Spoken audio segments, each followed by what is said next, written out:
bonjour. Je suis Pascal Morel, je suis donc content et heureux de faire ce séminaire, ce deuxième séminaire de l'Université du changement en médecine UC2M ici à la Villa M. J'en profite donc pour saluer d'abord celui qui nous accueille, Michel Cazogade. Bonjour, de Pasteur Mutualité. Merci beaucoup. Nous sommes contents d'être dans ce magnifique lieu de la Villa M, qui est un lieu habituel, notamment pour les contrepoints de la santé. Nous faisons nos émissions des contrepoints de la santé ici, et nous en sommes heureux depuis longtemps. C'est vrai que les séminaires de l'UC2M, nous les faisons en général dans notre propre amphithéâtre rue de Tocqueville, mais bon, enfin, pour des raisons techniques, nous avons également souhaité rejoindre la Villa M. On y est bien, c'est un lieu très agréable qui, pour celles et ceux qui ne le savent pas à distance, se situe dans le 15e arrondissement de Paris, à quelques mètres de l'Institut Pasteur et de l'hôpital Necker, hein, c'est ça Michel, à peu près. Donc c'est un lieu agréable et qui montre finalement le symbole aussi du dynamisme de l'activité médicale. Alors après, je vais animer donc cette matinée avec Victoire, la directrice de l'UC2M. Et j'en profite quand même pour vous saluer au nom des coprésidents. Alors, ils ne sont pas là, pas tous là. Alors d'abord, un petit salut amical, parce qu'il va regarder le film, la vidéo, à Dominique Meigne, qui est dans une période un peu difficile avec son genou, donc c'est pas très grave, mais enfin, il a quand même été opéré. Voilà, donc il ne sera pas ce matin comme il le souhaitait avec nous, puisqu'il est en séance de rééducation. On dit tout hein, ici, mais enfin, vous le gardez pour vous. Également, je vous salue au nom de Jean Sibilia, qui lui va très bien, mais qui fait une conférence, je crois, à Strasbourg ou ailleurs, et il ne pouvait pas, une communication importante, et il ne pouvait pas sur son sujet préféré, One Health notamment, je crois. Donc il ne pouvait pas être avec nous, mais il vous salue. Et je vous salue également de la part de Gaëtan Casanova, notre nouveau coprésident, jeune coprésident, qui a des travaux à mener, notamment à la CNAM, où il est. Je salue évidemment celles et ceux qui nous suivent à distance et qui sont présents ici, et tous les experts qui vont travailler avec nous ce matin. Je remercie également ceux qui nous aident à organiser, qui travaillent à l'organisation de ces séminaires, et en particulier Victoire, la directrice, Françoise, évidemment, que vous connaissez, Charlotte, qui s'est beaucoup investie et qui s'investit beaucoup dans ces programmes de travail, Emmanuel, Jade, notre nouvelle stagiaire.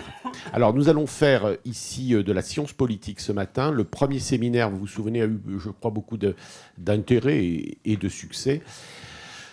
Vous pouvez évidemment à la fois les revoir. Ils vont être augmentés par des auditions que nous allons mener, enfin notamment sous la responsabilité de Victoire et de Charlotte, qui sont menées à partir de ces réunions que nous faisons. C'était faire mieux ou pas plus mal avec moins. Vous voyez, le sujet était un sujet à la fois d'actualité, un sujet sur le plan conceptuel assez profond. Et puis, alors, aujourd'hui, on va faire plus de sciences politiques. On a une matinée donc entière. Nous terminerons absolument à midi.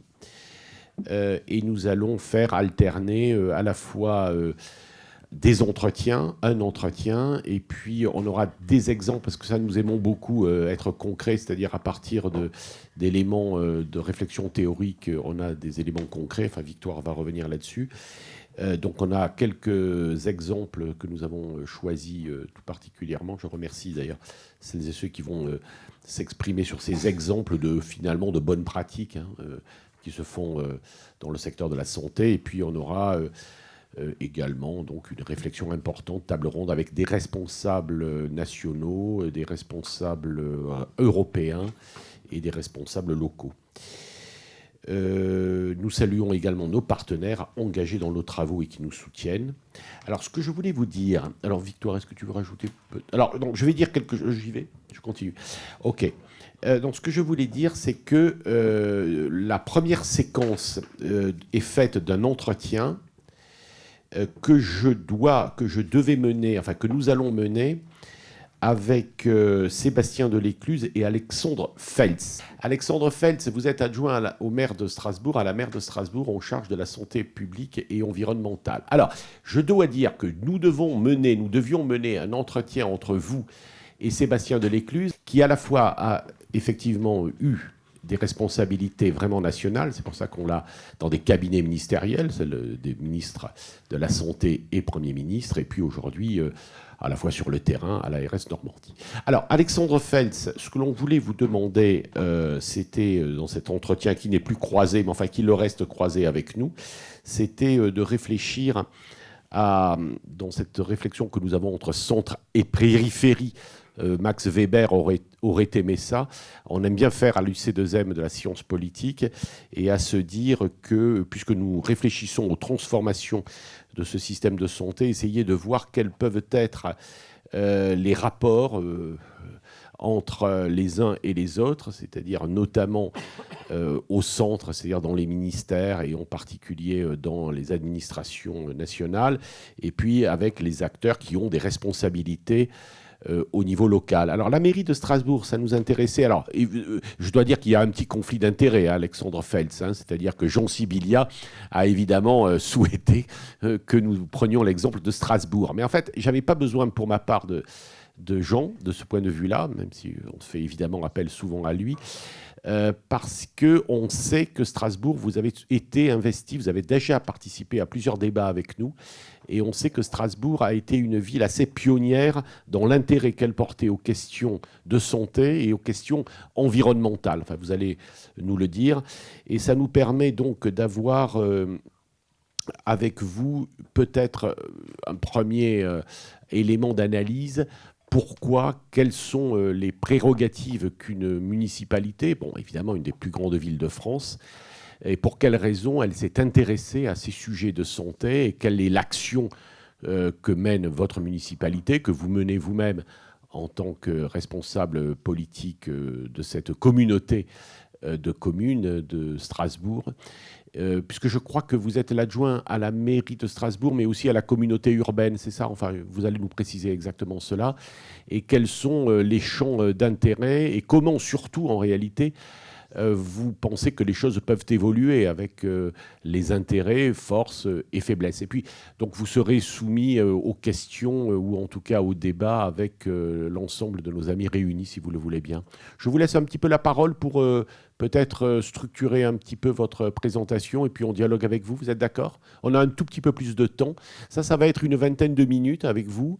Ensuite, on va avoir les présentations pratiques de 4 ou 5 je crois, présentations assez significatives, en tout cas que nous avons choisies. Et ensuite, on aura un débat profond, plus approfondi, en tout cas, avec un débat profond, pas plus, mais approfondi, avec les responsables que nous avons réunis. On fait comme ça, Alexandre Feltz? Donc, très bien. Donc, je suis le docteur Alexandre Feltz. Donc, je suis adjoint à la maire de Strasbourg à la santé publique et environnementale et conseiller délégué à la métropole de Strasbourg. Je suis aussi médecin généraliste, toujours en activité dans le quartier populaire de la gare Létry à Strasbourg. Je suis aussi universitaire attaché à la faculté de médecine et maître de stage enseignant à la faculté de médecine de Strasbourg. Donc, je vais essayer en 10 minutes de vous donner 2-3 éléments, puis après, on aura 10 minutes d'échange. Donc, la ville de Strasbourg a historiquement des compétences très originales qui peut être intéressant à réfléchir. Justement, ça sera ma conclusion, puisque liée à son histoire très particulière qu'on appelle bismarckienne de façon synthétique, c'est-à-dire que les Allemands ont investi très fortement à Strasbourg sur les questions de santé et de médico-social de 1870 à 1914. La ville de Strasbourg a des compétences qui sont élargies, puisque les villes ont peu de compétences, ou les métropoles ont peu de compétences obligatoires. Donc, par exemple, c'est la ville qui gère la PMI, la protection maternelle et infantile, qui sont gérées ailleurs par les départements. C'est la ville qui gère la santé scolaire et aussi la santé dentaire. Santé scolaire étant gérée d'habitude par l'éducation nationale.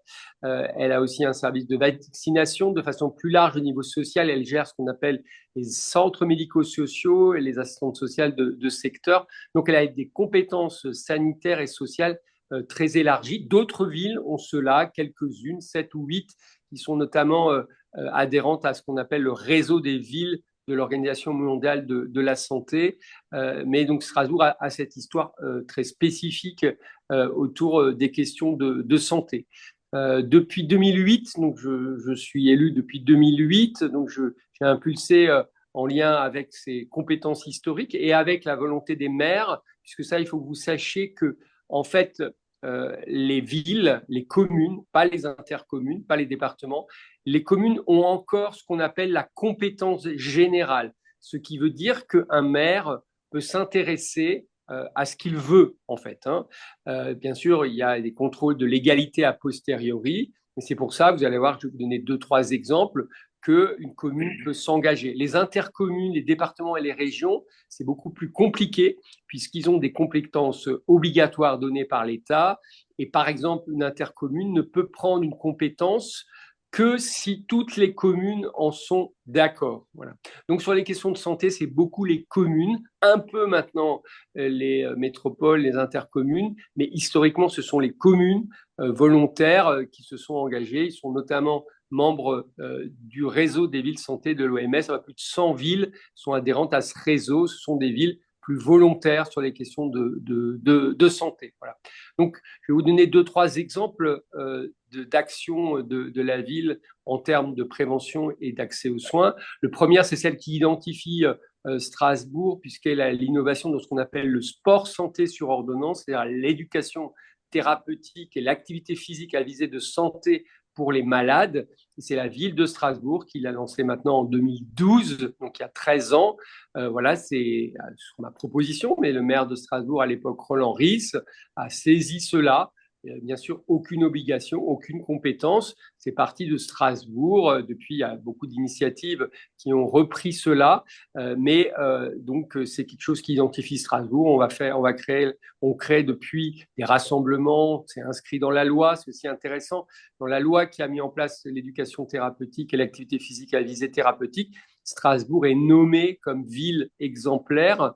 Et donc, Valérie Fourneron, alors ministre des Sports, puis députée, s'est servi un peu de l'exemple de Strasbourg pour en faire une loi. Voilà. Donc, beaucoup de villes ont ce type d'initiative. On verra un peu les freins tout à l'heure.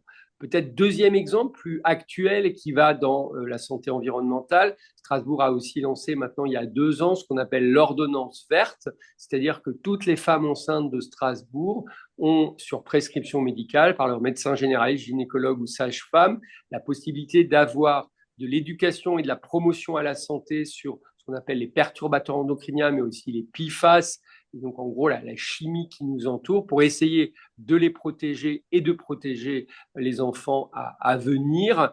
Et notamment, la ville offre des paniers bio gratuits, circuit court, durant la grossesse avec des durées solidaires. C'est aussi parti de Strasbourg. C'était la maire écologiste Yann Barzéguian qui avait mis ça dans son programme de campagne sur ma proposition et qui est aujourd'hui en train de se généraliser. Énormément de villes, de communes reprennent ces éléments-là. Voilà. Peut-être pour commencer à répondre à votre question sur les rapports avec les institutions nationales et locales.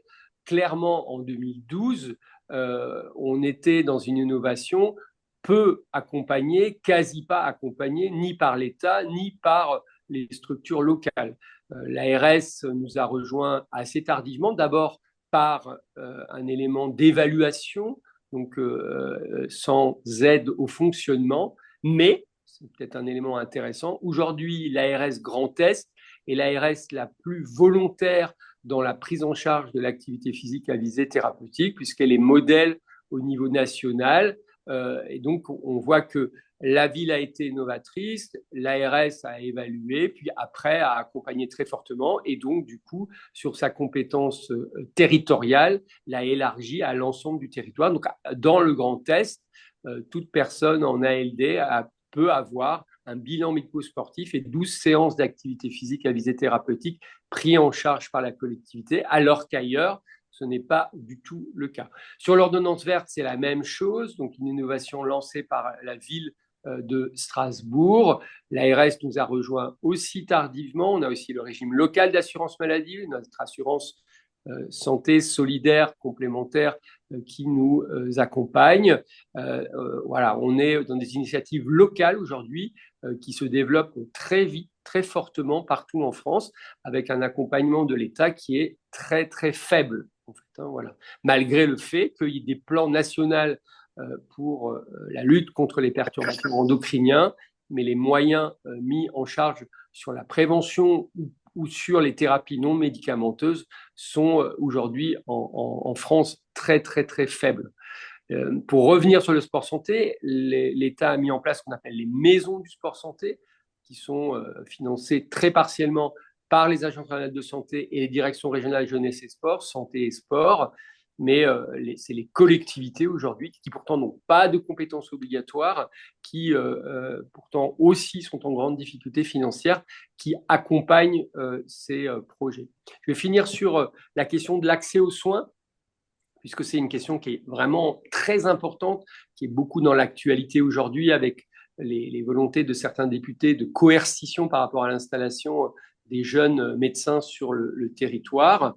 La ville de Strasbourg, comme d'ailleurs Paris, sont des déserts médicaux. Cela fait souvent sourire lorsqu'on dit cela, mais c'est une réalité. La réalité, notamment des médecins généralistes aujourd'hui, notamment dans les quartiers populaires, mais pas seulement, et une crise qui est aujourd'hui majeure. C'est pour ça que réguler la pénurie et obliger les jeunes médecins d'aller là où il n'y a pas de médecins généralistes est inadapté, puisqu'on considère que 80% du territoire français est en manque de médecins généralistes. Bien sûr, il y a des endroits encore pires, mais à Strasbourg, je vais vous donner mon exemple personnel, exemple politique, je suis installé près de la gare, en face d'un arrêt de tram, dans un endroit tout à fait agréable, adapté à l'activité physique, avec 3 médecins généralistes. Je travaille aussi avec une microstructure d'addictologie, donc psychologue, travailleurs sociaux, psychiatre, et mon associé est parti il y a 1 mois, à 68 ans, je n'ai pas de successeur. Donc aujourd'hui, mon tableau est un nombre au moins de 4 à 5 nouvelles personnes qui veulent me choisir comme médecin traitant, et même si je travaille énormément, je ne peux pas répondre à ça. Vous voyez, on est à Strasbourg, en fait. Donc, aujourd'hui, cette réalité est très forte.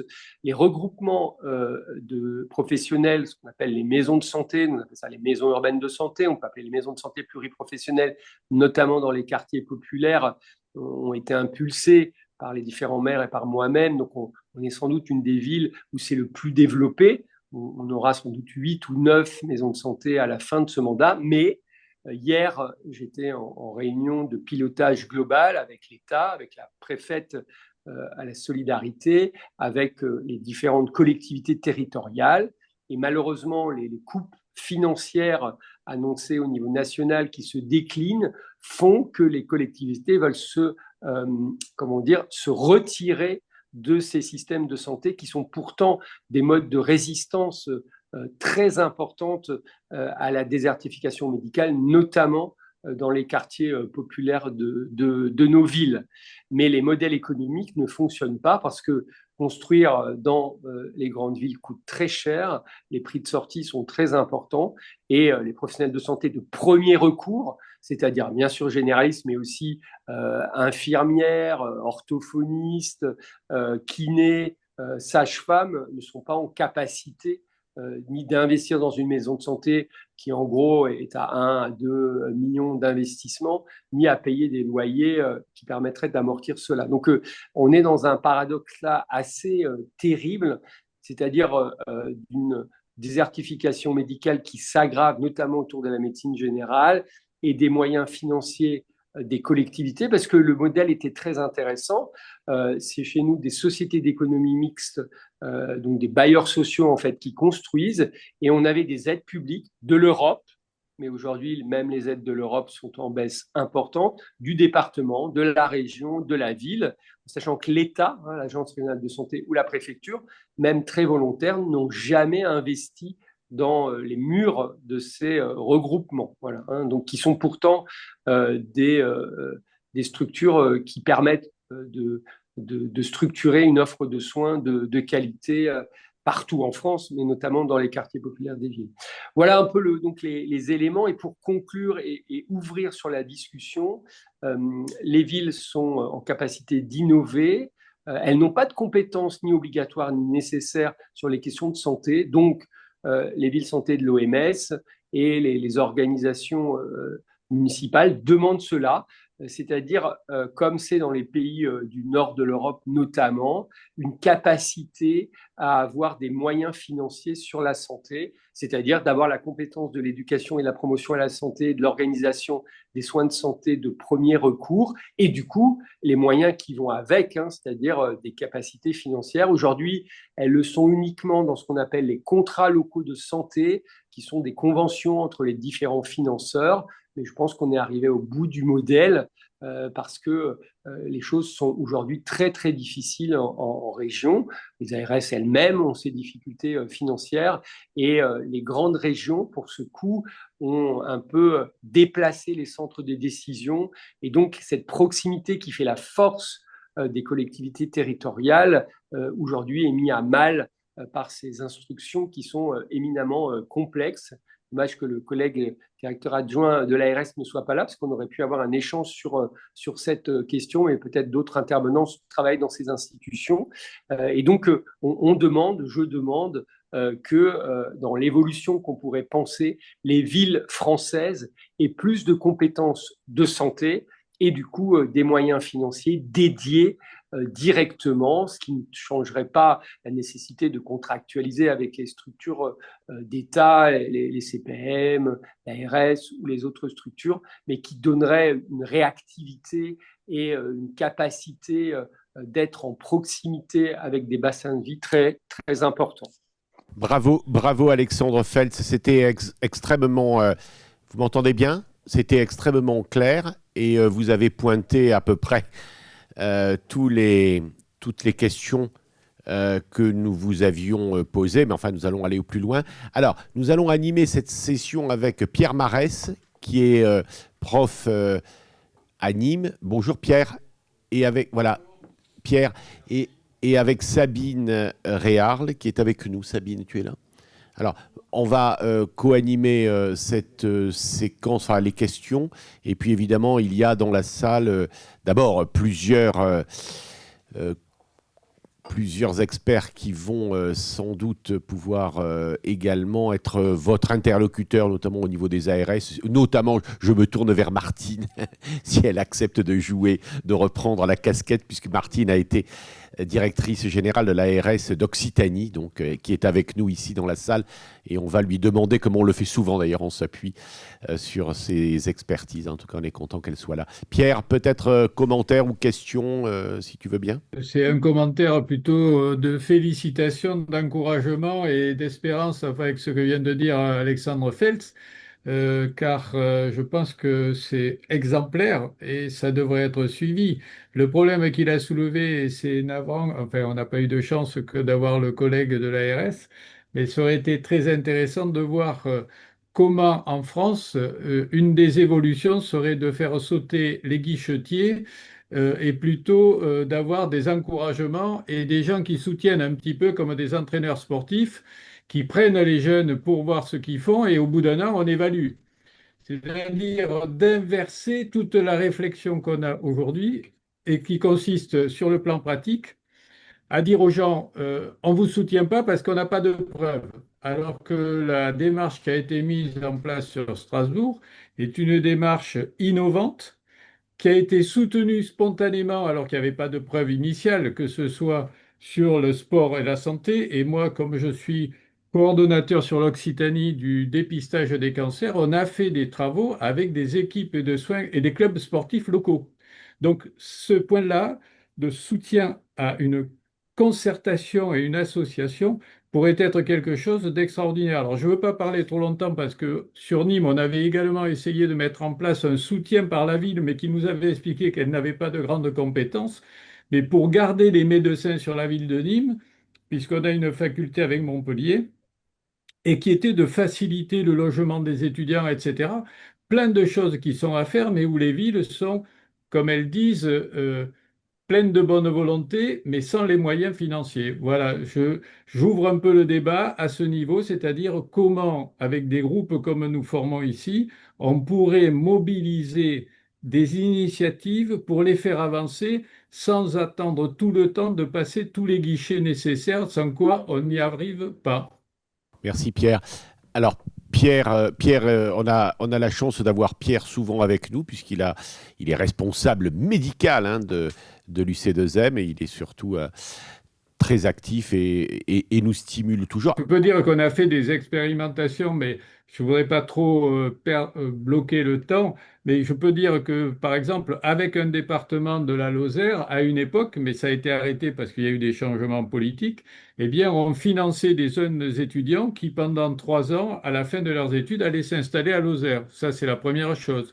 La deuxième, c'est qu'on avait développé des réseaux de télémédecine avec une ville comme Langogne et alors qu'il n'y avait qu'un médecin généraliste, au bout de 2 ans d'activité, il y avait 3 médecins généralistes parce qu'ils étaient en lien directement avec nous et ceux-ci avaient été soutenus non pas par la santé, mais par le ministère de l'époque qui s'appelait l'aménagement du territoire.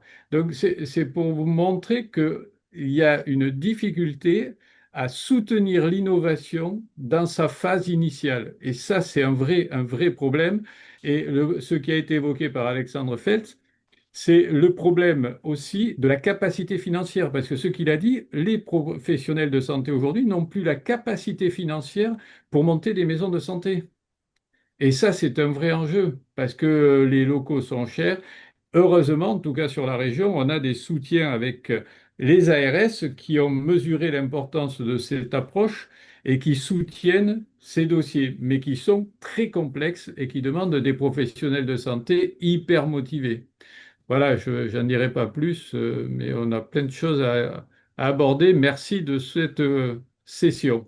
Une reprise Sabine là et puis on ouvre le débat. Tu veux? Oui, alors dans le même sens, j'avais un certain nombre de questions, parce que comme j'ai vu l'évolution du sport santé sur ordonnance qui, d'après ce que j'en ai lu, s'est appuyé sur un certain nombre d'outils de l'économie sociale et solidaire, est-ce que ça ne serait pas ce type d'outils qui pourrait permettre de faire monter un certain nombre de projets dans les lois et puis effectivement de pouvoir dupliquer sur un ensemble de territoires pour aller dans le même sens de la réflexion. Ouais. Sachant qu'effectivement, ces projets portés localement devraient pouvoir être catalysés de façon territoriale. Et qu'est-ce qu'on pourrait demander à l'ARS pour pouvoir accompagner ces évolutions? C'est vrai qu'on avait, je pense Alexandre, que nous avions eu ces premiers contacts ensemble en 2008, à peu près quand vous avez, enfin, en tout cas en fin de dernière décennie, ou avant-dernière décennie, quand vous aviez investi sur Sport Santé. Après, ça a été repris d'ailleurs à Biarritz. Hein. Moi, je suis allé chez toi, Michel. J'ai vu qu'il y avait d'autres initiatives. Enfin, c'est vrai qu'au départ, Strasbourg avait été très original en la matière. Est-ce qu'il y a d'autres commentaires? Gérard, peut-être? Gérard Vincent, Martine, ou Alexandre, est-ce que vous voulez répondre? Alexandre Feltz? Oui, je peux répondre très très rapidement sur le sport santé et l'élargir. Hein. C'est-à-dire qu'aujourd'hui, les modèles des maisons du sport santé sont des modèles qui fonctionnent, hein, mais le problème est le financement. On a des structures de l'économie sociale et solidaire, par exemple Ciel Bleu, hein, qui travaille avec nous et qui permet de mettre en place les éléments. On a failli réussir plusieurs fois à ce que l'assurance maladie, qui est maintenant prête d'un point de vue technique, j'ai vu le directeur là, il y a quelques semaines lorsqu'on a rendu le rapport de la commission Delande au ministre de la Santé et au ministre des Sports. Le problème, c'est la bascule de l'assurance maladie vers une assurance santé, c'est-à-dire un investissement dans la prévention et dans les thérapies non médicamenteuses par l'assurance maladie. Aujourd'hui, l'ARS a des moyens limités sur les questions de prévention et donc ce qui est demandé depuis longtemps, c'est que l'assurance maladie, qui est prête, techniquement c'est juste un choix aujourd'hui politique, puisse s'engager dans la prise en charge de l'activité physique thérapeutique qui a montré son efficacité en termes de mortalité et morbidité, mais aussi financière. Azur Santé, par exemple, mais aussi à Strasbourg, on a des études qui montrent qu'un malade qui fait de l'activité physique à visée thérapeutique coûte entre 20 et 25% moins cher à l'assurance maladie. Voilà. Mais, et alors c'est pour élargir mon propos, aujourd'hui, on a eu des ministres de la Santé et de la Prévention. Le mot prévention a à nouveau disparu de l'intitulé des différents ministres. J'en ai connu plein qui nous ont tous dit que ça va être la révolution de la prévention, et ce n'est pas le cas. C'est-à-dire qu'aujourd'hui, la France investit très très peu dans la prévention. Sur le tabac, il y a eu des annonces qui ont été faites à Strasbourg, c'est pareil, on fait ça depuis très très longtemps, l'interdiction de fumer dans les parcs depuis plus de 10 ans, les espaces verts, mais après c'est l'accompagnement qu'on met en place autour de ça. Sur l'alcool en France, on ne peut pas faire de prévention, je ne sais pas si vous le savez, puisque le lobbying alcoolier empêche cela, notamment le mois sans alcool est juste porté par les fédérations d'alcoolologie et par certaines collectivités, dont Strasbourg, mais il n'y a pas d'organisation ni de volonté politique à travailler sur la prévention alcool. Et donc, quand on voit sur les santé environnementales, et Jean Sibilia, comme vous l'avez noté, avec nous, avec François Getzel sur la métropole, sur la question de One Health ou l'exposome, ou ces questions-là, on a quand même des éléments très, très, très puissants. Et aujourd'hui, clairement, il n'y a pas de politique de prévention sur les questions santé environnementale. Et donc, juste dire que cette question-là, elle est, à mon avis, majeure. Alors, elle est encore plus majeure aujourd'hui parce qu'on a moins de médecins, si vous voulez. C'est-à-dire que l'explosion des maladies chroniques et le fait des médecins que je représente depuis plus de 60 ans, qui sont majoritaires en France, et des jeunes qui s'installent peu formés et surtout aujourd'hui peu intéressés par ce type de médecine, et un défi qui est vraiment majeur. Et donc, il y a encore plus urgence aujourd'hui à investir dans la prévention et de donner moyens, notamment aux collectivités, d'aller très fortement sur les différents déterminants de santé qu'on connaît très très bien aujourd'hui. Et c'est encore plus une urgence aujourd'hui que hier. On fait des commentaires, d'accord. Alors, est-ce que les uns et les autres, je ne sais pas, Marthe, oui, allez-y. Écoutez, parfait, Strasbourg, rien à ajouter. Effectivement, sur tous ces sujets que je connais, pour les avoir connus et peut-être effleurés alors que j'étais moi-même DG d'ARS, sur un plan plus général, je pense qu'il est nécessaire que les collectivités territoriales, alors villes et autres collectivités, prennent la main sur tous ces sujets, qui sont des sujets incontestablement qui doivent avoir des références, locales sur la vérité de ce qui se passe sur le terrain. Et donc, non, sur ce point, je partage tout à fait cet avis. L'engagement qui avait été fait dans le cadre des ARS était dans le cadre des FIR, enfin des anciens fonds d'intervention, qui effectivement doivent prendre de plus en plus de place pour donner la main aux ARS et pourquoi pas effectivement permettre aux villes, avec des contrats ou des contractualisations, ou aux collectivités d'une manière générale, d'avancer sur des sujets qui sont des sujets territoriaux.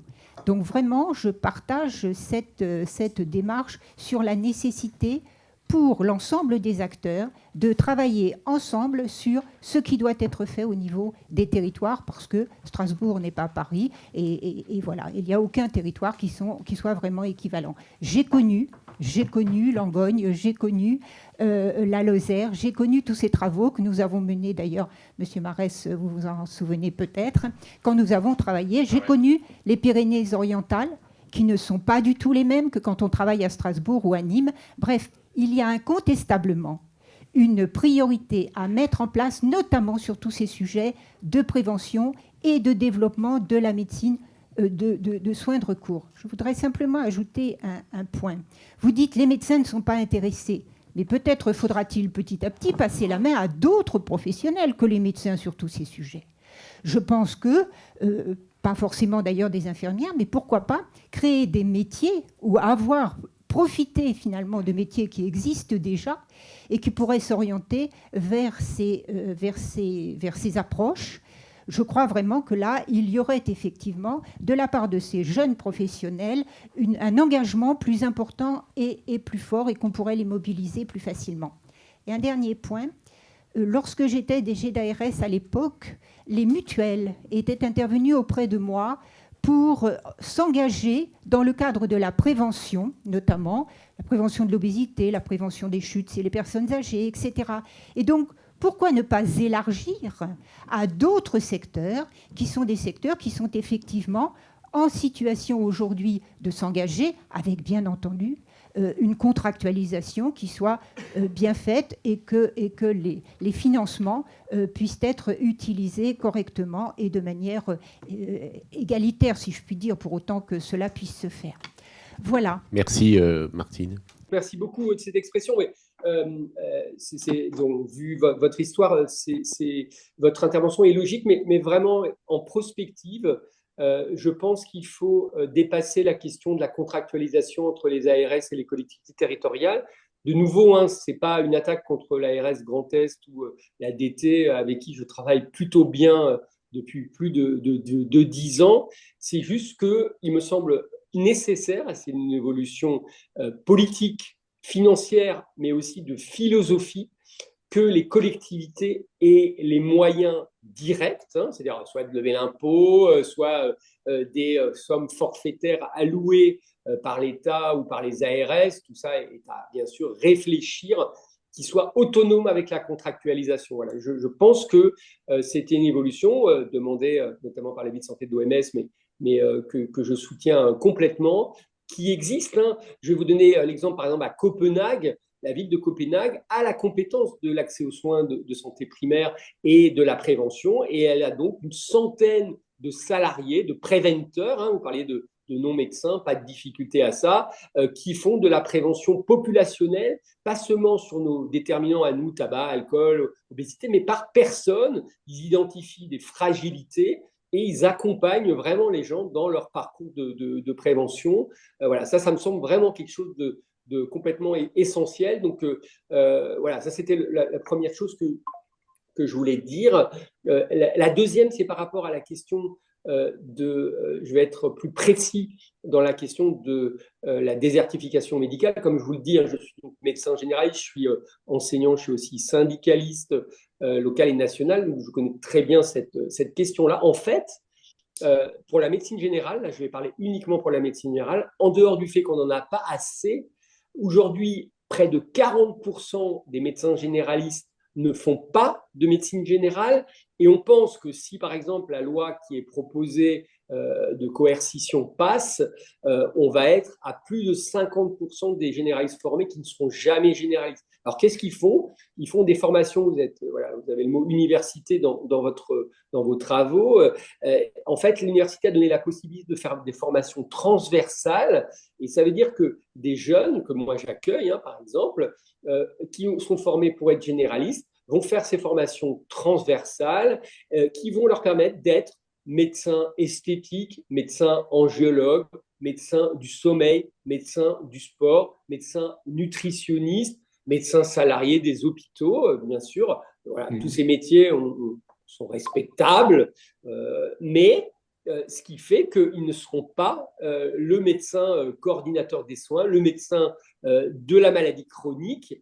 Et j'aimerais le redire très fortement, parce que c'est vrai que certaines ARS aujourd'hui, sous pression du gouvernement, ont mis les soins non programmés comme une urgence. Les soins non programmés sont bien sûr une urgence, mais en santé publique, ce qui améliore l'état de santé d'une population, ce n'est pas cela. C'est le suivi, prévention et suivi des maladies chroniques qui sont en explosion. Et donc, il est vraiment nécessaire qu'on puisse, je veux dire, réaffecter ces médecins généralistes, bien sûr leur donner envie de faire ces métiers. Moi, je travaille, comme je vous l'ai dit, avec une infirmière azalée, une psychologue, un travailleur social.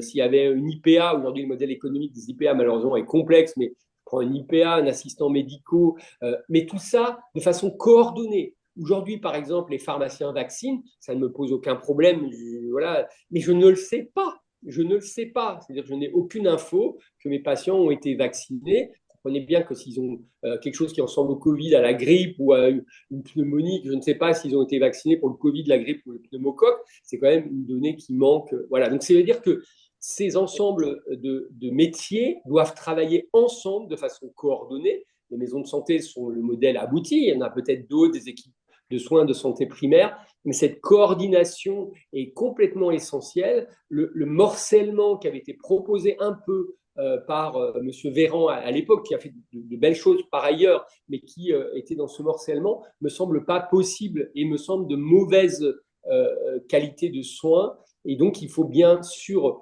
travailler ensemble, déléguer, qui ne pose aucun problème, dans des équipes qui travaillent ensemble.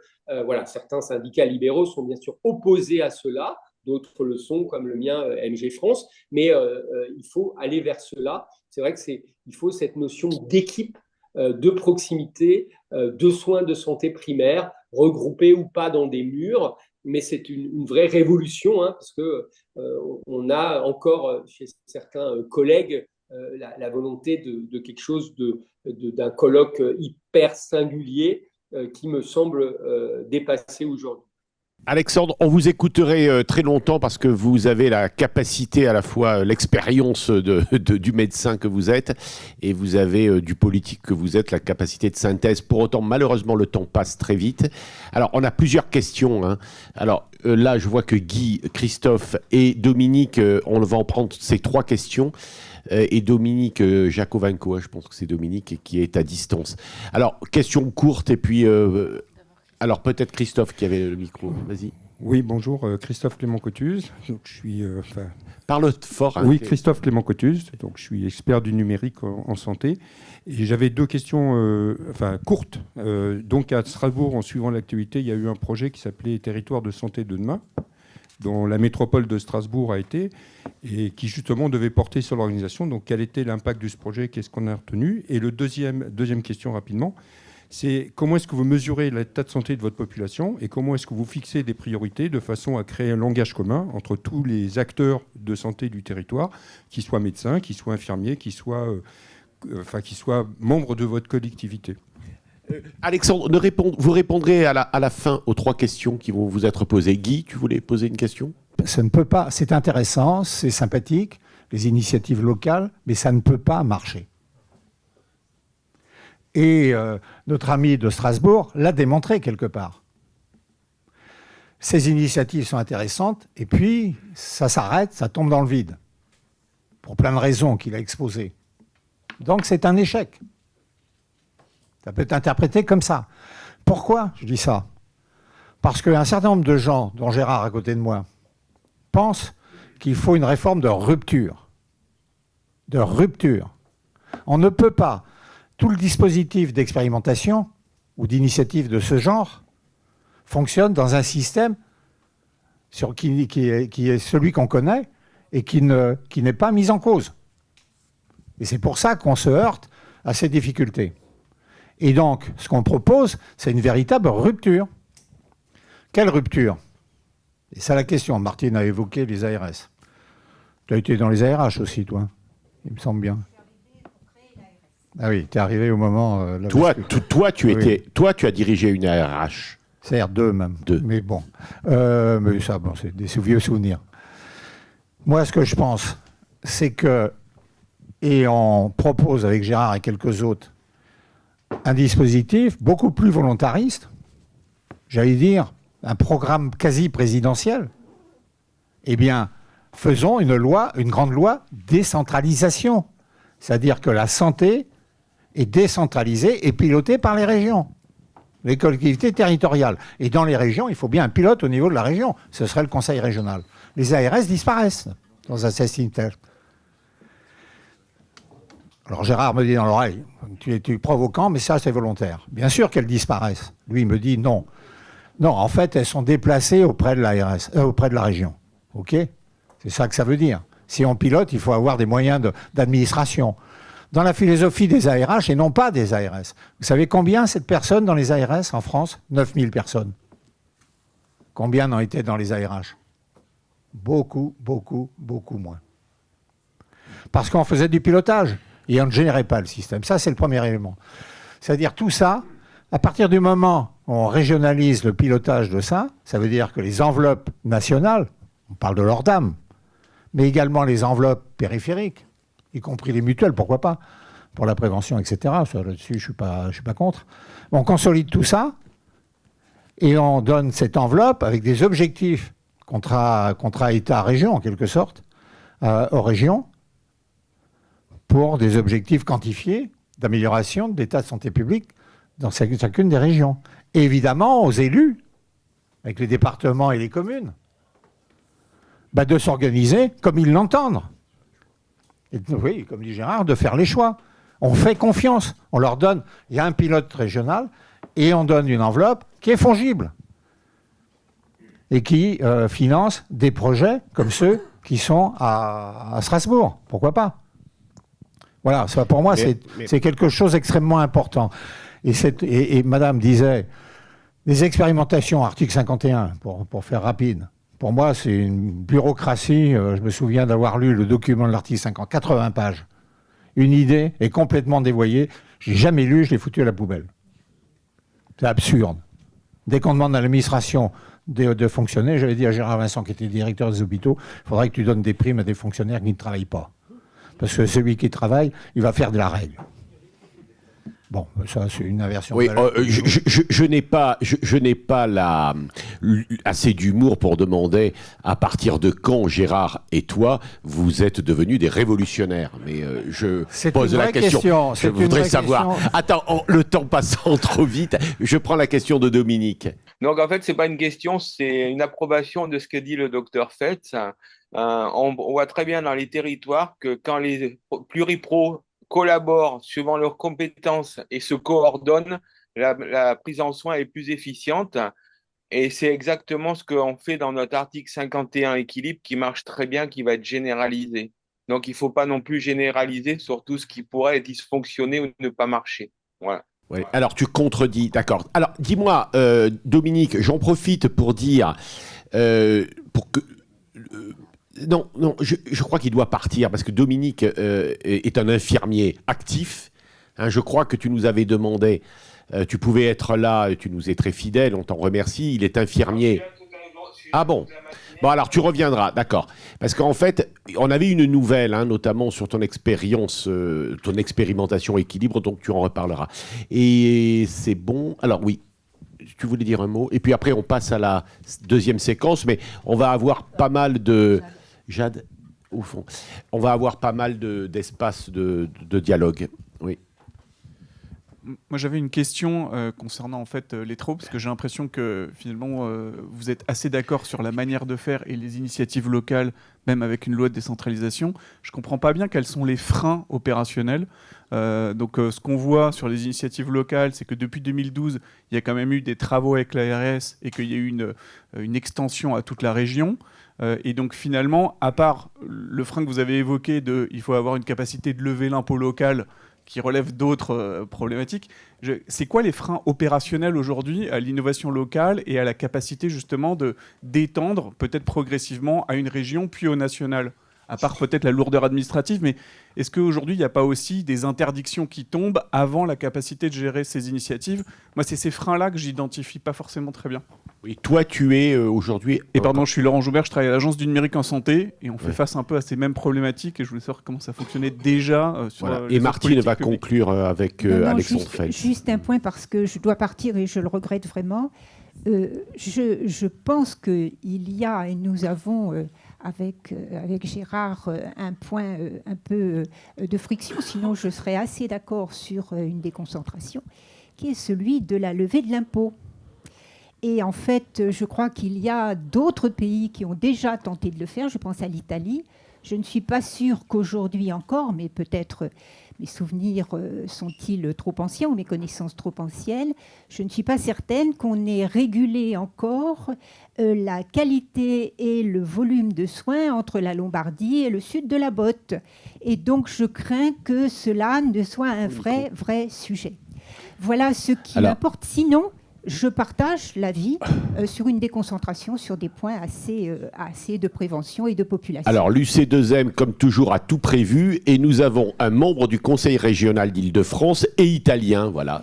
Mais c'est la classe, c'est la classe. Bon. Bon, déjà, bonjour. Donc, effectivement, je suis responsable pour le développement stratégie européenne à la région et en même temps, je ne l'ai pas choisi, mais je suis né en Italie. Donc, je peux vous...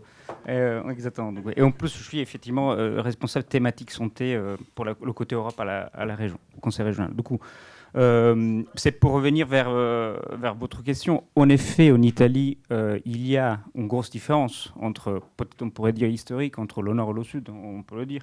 En France, c'est pas la même chose, mais on peut y avoir certaines différences de traitement, etc.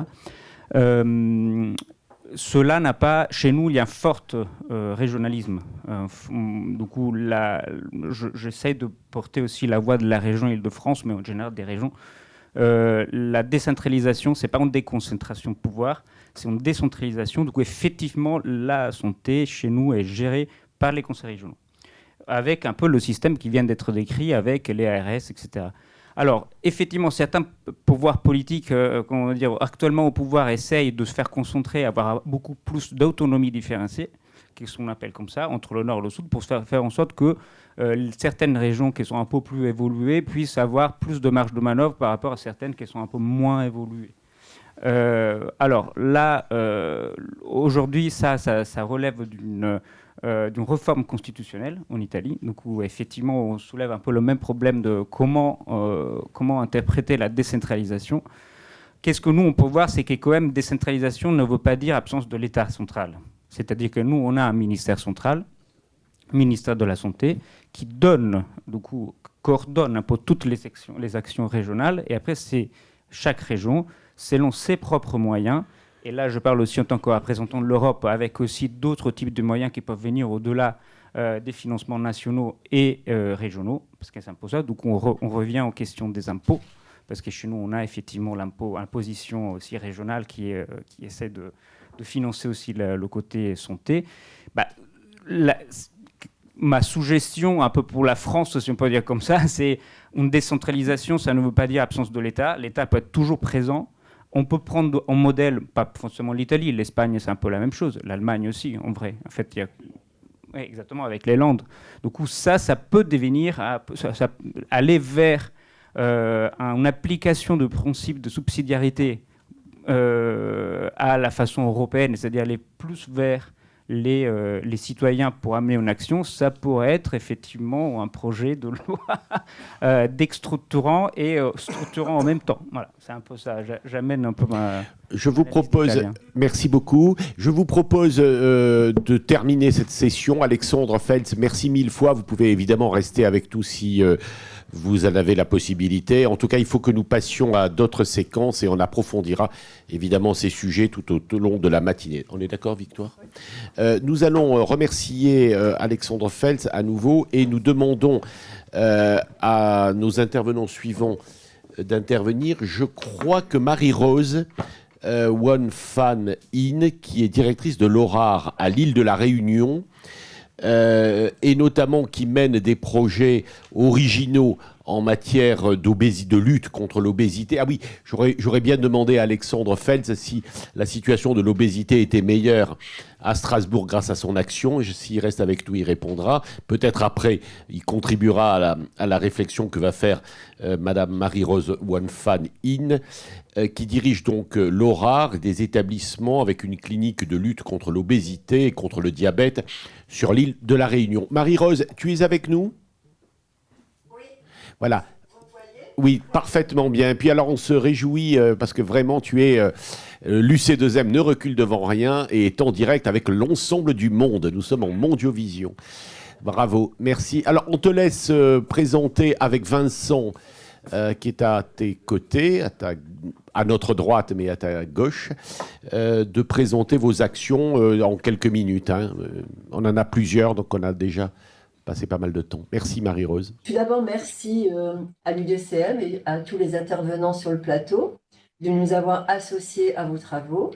On est à l'île de la Réunion, donc il est à peu près 12h30 ici. Donc nous avons 2 heures de décalage avec vous. Et comme vous le savez tous, la Réunion est un département d'outre-mer avec ses spécificités. C'est vrai que j'ai écouté attentivement ce qui se passe à Strasbourg ou à Nîmes. Nous, ici à La Réunion, bon, comme c'est une île, on est aussi obligé de se débrouiller un petit peu par nos propres moyens. Rapidement, pour présenter l'ORAR, l'ORAR, c'est une association qui existe depuis 45 ans, créée au départ pour faire de la dialyse de proximité et qui, depuis 18 ans, depuis 2007, a ouvert aussi une clinique SMR pour la prise en charge de l'obésité avant même que avant même qu'existe toute la programmation sur les feuilles de route concernant l'obésité. Donc, quand on a ouvert cette clinique Oméga, il n'existait rien à La Réunion pour la prise en charge des patients obèses. On a 13 établissements qui font de la dialyse et plus récemment, on a expérimenté un dispositif itinérant qui s'appelle la caravane ODIR. ODIR, c'est un acronyme, c'est obésité, diabète, hypertension, insuffisance rénale, pour occuper le champ de la prévention dans le cadre de ces maladies métaboliques qui, comme vous le savez, en tout cas pour tous les médecins qui sont en ligne, qui sont très étroitement liés. Donc, en quoi consiste cette caravane? C'est la première initiative locale que l'on a prise depuis 2 ans et demi. Donc, cette caravane, c'est un dispositif itinérant. Donc, c'est un véhicule identifié pour lutter contre les maladies chroniques.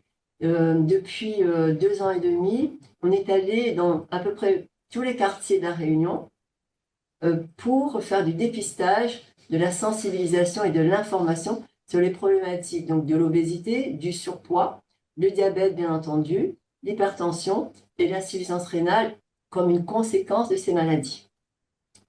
Donc 5000 personnes ont été dépistées. Sur 5000 personnes, 95% de ces personnes-là ont été concernées, on va dire, par les examens que l'on fait en termes d'obésité, c'est-à-dire il y a un impédance-mètre, un diététicien, une infirmière, une secrétaire qui fait toute la programmation. Donc c'est le dispositif qui existe aujourd'hui. 95% sur l'obésité et pour le diabète, automatiquement tous les patients ont également un dépistage. Concernant l'obésité, à chaque fois que l'impédance-mètre sort, eh bien, il y a un diététicien qui fait de manière personnalisée la lecture donc, du document qui sort et peut proposer une première approche. Donc, ce dispositif, pour rejoindre un petit peu ce que disait M. Fels, ce dispositif a été créé sur nos fonds propres. Donc, on avait sollicité l'ARS dès le départ, ils ne nous ont pas accompagnés, mais au bout d'1 an et demi, ils ont commencé à nous accompagner pour une petite partie du financement et ensuite une toute petite partie de financement également pour, au niveau du conseil régional. Grosso modo, le dispositif coûte 150 000 €, donc 60 000 € financés par l'ARS, 15 000 € par la région à l'heure d'aujourd'hui. Au fur et à mesure qu'on a déployé ce dispositif, on s'est aperçu qu'il y avait aussi beaucoup de demandes de la part des CPTS auxquels on est associé. Donc les CPTS auxquels on est associé, au départ, étaient un petit peu frileux, si je puis dire, mais très rapidement, en fait, ces CPTS se sont appropriés le dispositif et souvent, c'est la demande des CPTS qu'on intervient. Donc c'est en termes d'implantation locale, micro-locale, si je puis dire, c'est ce qui marche le mieux. On est aussi sollicité par les entreprises dans le cadre du RSE. Donc, on intervient sur Réunion Première, la télé, on intervient également auprès, par exemple, des opérateurs téléphoniques, de grandes sociétés, au niveau de France Travail, au niveau également des institutions médico-sociales. Donc, le dispositif commence à être connu et inclut de plus en plus des personnes qui jusqu'à présent n'avaient pas accès à la prévention ni aux soins. Que ce soit dans le cadre des institutions médico-sociales où on peut penser que tout est cadré, en fait non. Pour la question de l'obésité, il y a un très fort besoin qui jusqu'à présent n'est pas pris en charge au niveau des institutions médico-sociales. Au niveau des collectivités locales, la première année, ce sont surtout les collectivités locales qui nous ont sollicité, les communes, mais avec une gratuité des interventions. C'est-à-dire qu'ils nous demandaient d'intervenir gratuitement. C'est ce qu'on a fait la première année. Mais très rapidement, on s'est aperçu qu'on n'aurait pas tenu la route si on faisait tout le temps gratuitement. Donc, la deuxième année, on a dit il va falloir quand même que les collectivités qui ont un peu de moyens, très peu de moyens, mais qui ont quand même un peu de moyens dans le cadre des contrats locaux de santé, organisent aussi un dispositif dans lequel ils nous rémunèrent. Bon, donc ça s'est passé comme ça pour la deuxième année. Et la troisième année, là où on est dedans, on s'aperçoit que l'éducation nationale, auprès de laquelle on intervenait gratuitement, collège, lycée, a un plus fort besoin. Donc, on vient de déposer là un dossier pour l'éducation nutritionnelle dans les collèges et les lycées, donc sur un dispositif, un appel à projet de l'ARS qui est un petit peu à part. Donc, on y vient au fur et à mesure. Alors, pour rejoindre le débat, au-delà de la présentation rapide de ce que l'on fait sur la caravane dire, je rejoins en effet tous ceux qui ont dit que les initiatives locales, au départ, sont vraiment dues à des acteurs locaux et que les ARS ou les communes, les collectivités locales peinent vraiment à soutenir l'innovation en santé. Tout d'abord, on doit faire la preuve qu'on peut faire. Et si on n'a pas de fonds propres, eh bien, l'initiative disparaît d'elle-même. Donc, il a fallu vraiment aller expliquer à l'ARS. On les a invités plus d'une fois. Ils ne sont jamais venus nous voir dans la caravane dire. Bon, on a tenu, voilà, on tient bon. Et on se dit, maintenant, il faut qu'on monte un peu plus haut, c'est-à-dire demander au ministère de la Santé, c'est ce qu'on a fait tout récemment, de pouvoir modéliser ce dispositif parce qu'il fonctionne sur le terrain correctement. Et c'est ainsi qu'on s'est dit, pour les Outre-mer, peut-être que ce modèle pourrait faire boule de neige. Et on est prêt aussi à partager notre expérience.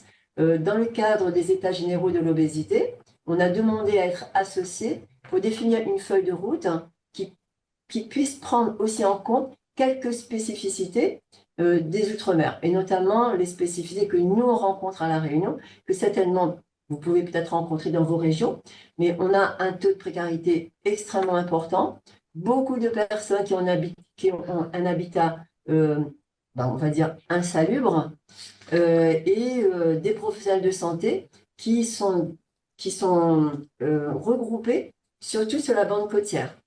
Donc, on a aussi nos déserts médicaux dans les CIR, ce qu'on appelle les CIR, qui sont des régions des endroits un peu reculés.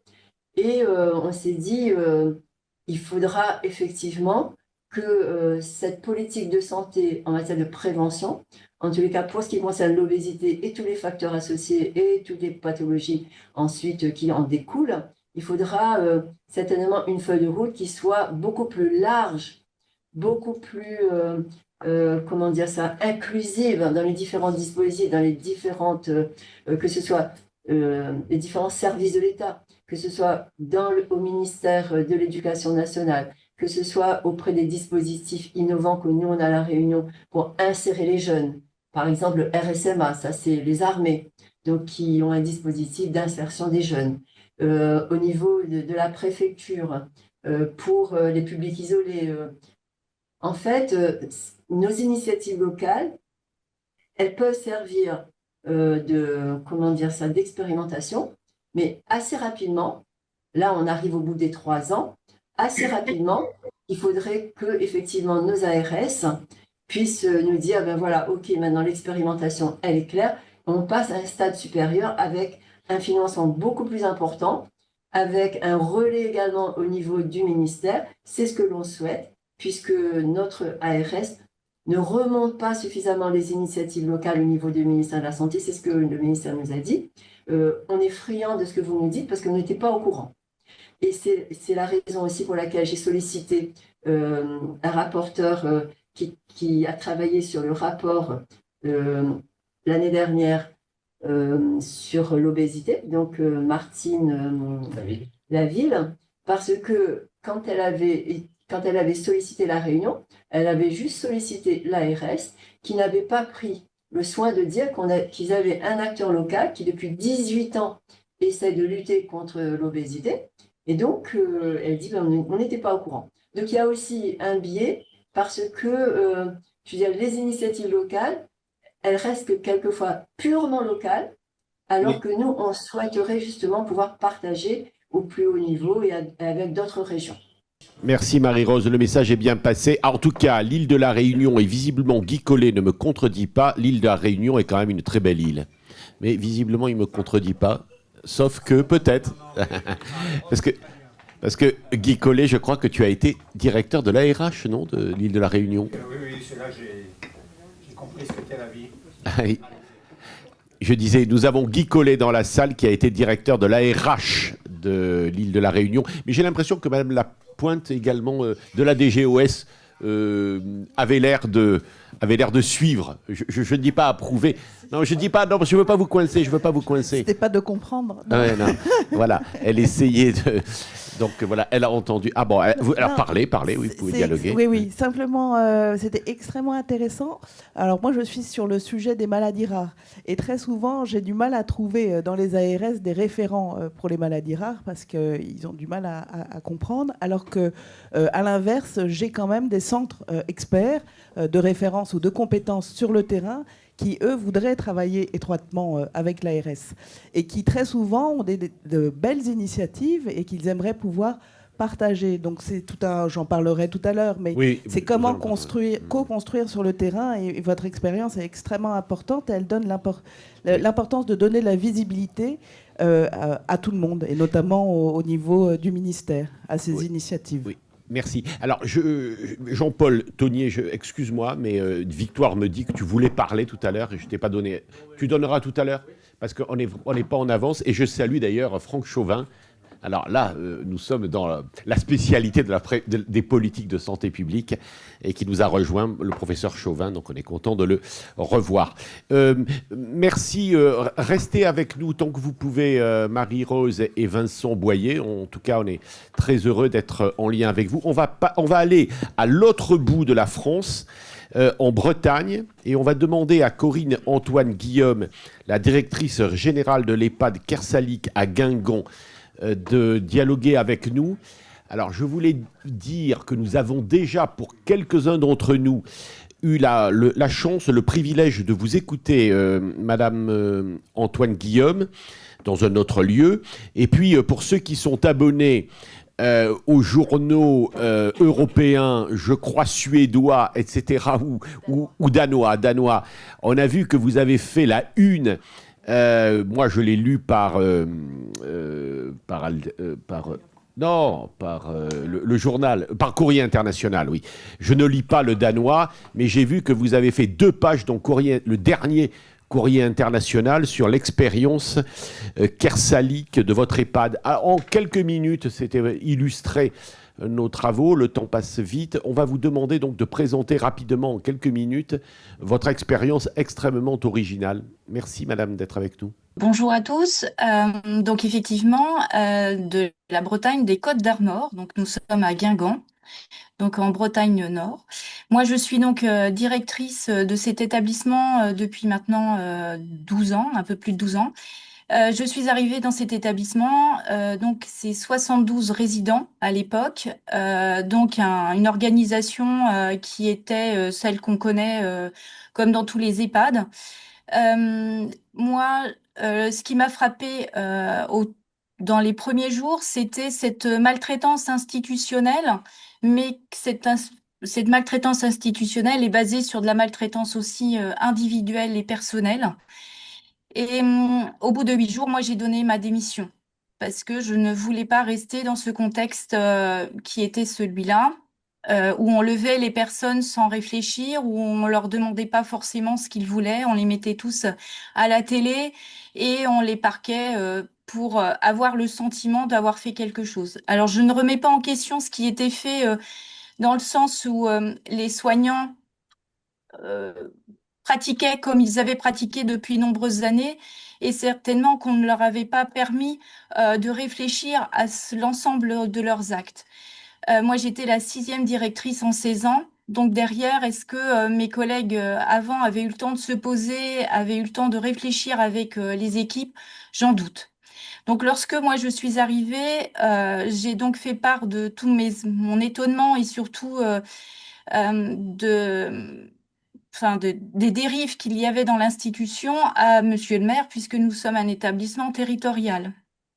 Donc, de ce fait, il m'a demandé ma feuille de route et je lui ai dressé un tout petit peu ce que je voulais faire et j'ai eu carte blanche pour le faire. Donc ça, effectivement, pour moi, ça a été d'une grande facilité.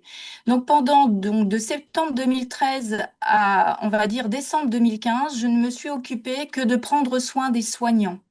C'est-à-dire qu'on est parti en formation, c'est-à-dire on a réfléchi ensemble sur ce que l'on faisait au quotidien.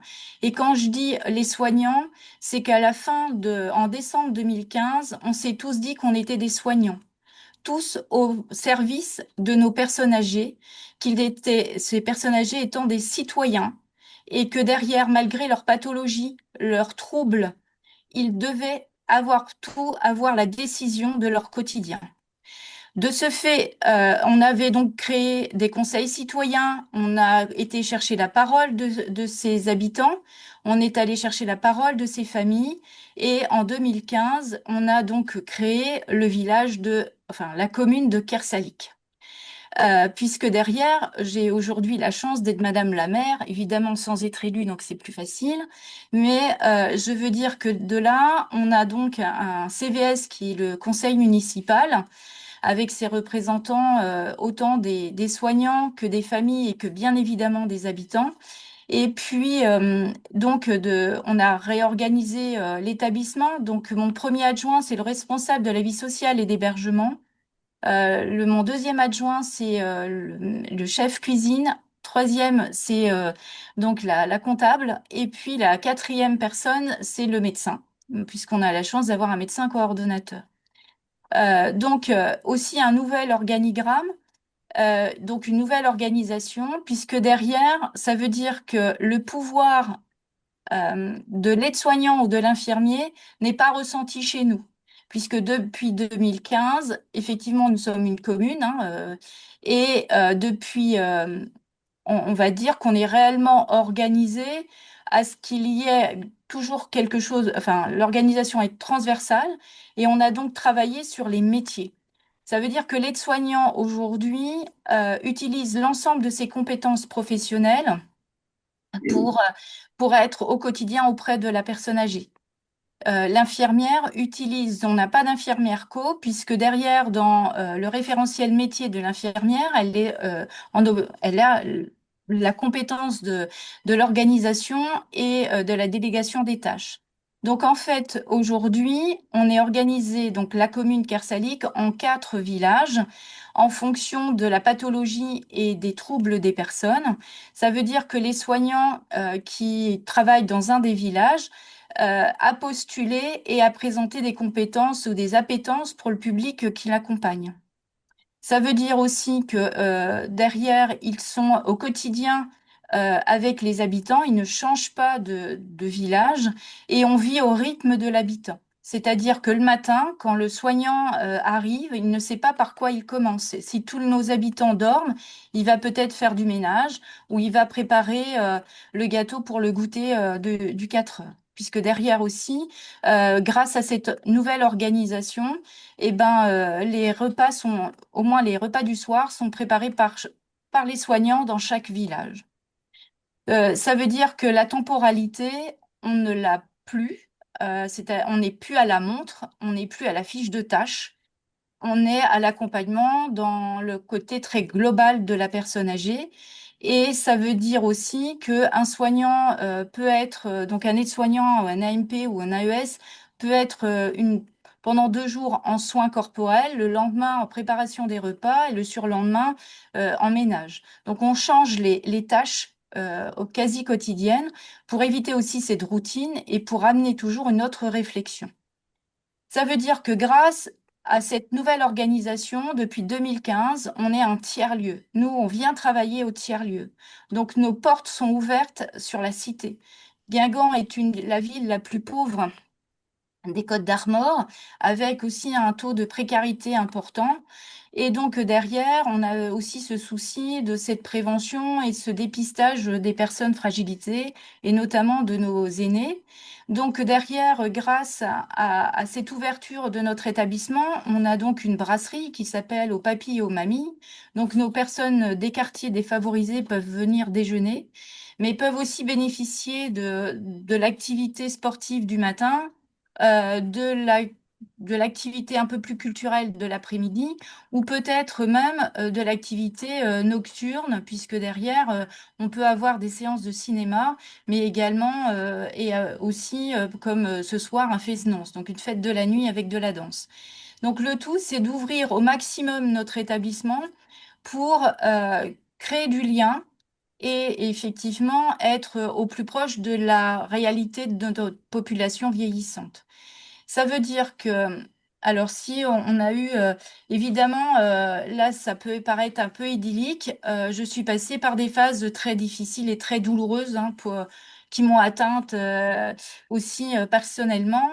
Donc en 2015, quand on a commencé à faire tous ces changements, évidemment, il y a certains soignants qui étaient d'accord et puis qui voyaient la plus-value de cette organisation et surtout, je veux dire, une forme de liberté tout en étant cadré dans la créativité et dans l'accompagnement du quotidien. Mais il y en a d'autres où on a toujours fait comme ça, c'est pourquoi on change. Et la grosse difficulté, c'est de dire qu'on perd le pouvoir sur certains. Donc derrière, il y a des lettres qui sont arrivées à l'ARS, des lettres anonymes. Il y a des familles notamment deux familles qui se sont un petit peu révoltées sur cette façon de voir et de façon de faire, malgré l'accompagnement qu'on a eu avec l'ensemble des familles. Mais évidemment, ça ne pouvait pas plaire à tout le monde. Et donc en 2016, je me suis dit, pour me conforter, je vais demander de l'aide à l'ARS. Donc j'ai eu une inspection en règle de l'ARS et donc est arrivé les recommandations et surtout j'étais un établissement à haut risque de maltraitance parce que je ne cochais pas plein de cases. Mais je me suis encore rassurée aujourd'hui, en 2025, je ne coche toujours pas plein de cases. Tout simplement parce qu'on ne voit la qualité soi-disant d'un établissement qu'avec des pièces administratives. Certes, elles servent, mais pas en totalité. On peut avoir un projet d'établissement très bien écrit et en fait la maltraitance subsiste au sein de l'établissement.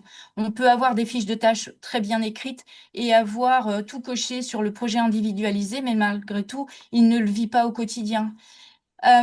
Donc il a fallu que je démontre que ce que l'on était en train de faire était effectivement ne correspondait pas aux, aux établissements peut-être du grand collectif.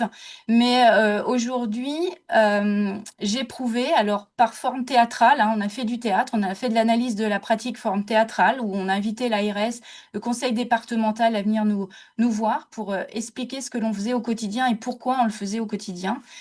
J'ai aussi démontré par des chiffres que la nouvelle organisation au plus proche des habitants était très bénéfique pour eux, puisque en 2017, par exemple, les personnes sous anxiolytiques, on était à 70,4%. Aujourd'hui, on n'est plus qu'à 36%. Sous des personnes sous antidépresseurs, on était à 72%. Aujourd'hui, on n'est plus qu'à 39%. Et par exemple, les somnifères, aujourd'hui, on n'est plus qu'à 6,2%.